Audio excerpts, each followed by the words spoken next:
around 200 calories is all I would eat, and those were good days for me because I didn't hit my mark. Also, prior to this, I was training for a full marathon, and when I stopped eating, I continued to train. So I was run. It was nothing for me to run 16 miles a day and back 30 miles the next day because that's how you train for a marathon.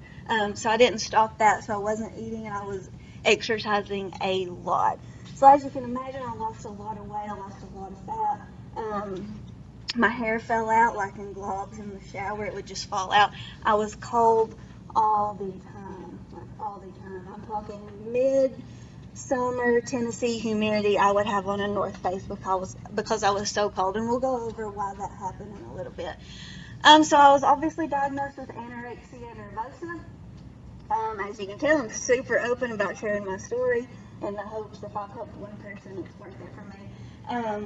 So I'll kind of just stop there with that, and I'll start with the PowerPoints, and I'll kind of work myself into some of the treatment as we go through. So the hypothalamus in the brain, it's what regulates your appetite. It tells you when you're hungry, it tells you when you're not hungry, and it tells you when you're full. And I'm sure this is not a surprise to anybody, but society and culture is what determines what's desirable of the body.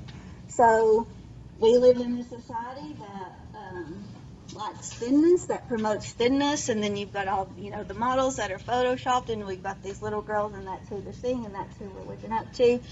Many years ago, it was the thing or whatever to have a little fat on you because it meant that you had money to eat.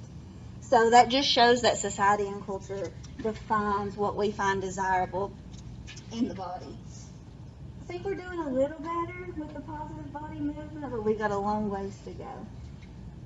Okay, anorexia nervosa. It is approximately 1% of the United States population, and of course it is typically girls and women 12 to 30 years old, but it absolutely can happen in men. I've seen it, and they hide it really well. And as things are advancing, it's getting worse and worse in men. Worse and worse for men as well. Bulimia nervosa is even more prominent. It's about 4% of the population, and it is typically in late adolescence into early adulthood, and it occurs in societies like ours that emphasizes thinness. Obesity is also covered in this chapter, and that's a body mass index of greater than a 30 or greater, and this is a really big number. 68.5% of Americans are overweight, and of those, 35% are in the obese range. For my master's exit paper, we have to write this big paper for my master's degree. I'm actually doing mine on childhood obesity, and we are in a worldwide and a nationwide obesity epidemic right now. So we'll start with anorexia nervosa. It is characterized by a morbid fear of obesity. Symptoms include gross distortion of body image, preoccupation with food, and refusal to eat.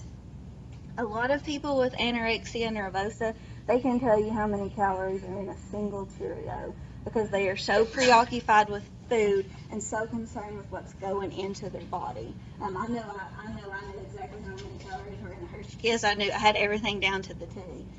Weight loss is extreme, usually more than 15% of expected weight. Other symptoms include hypothermia, bradycardia, hypotension, edema, lanugo, and a variety of metabolic changes.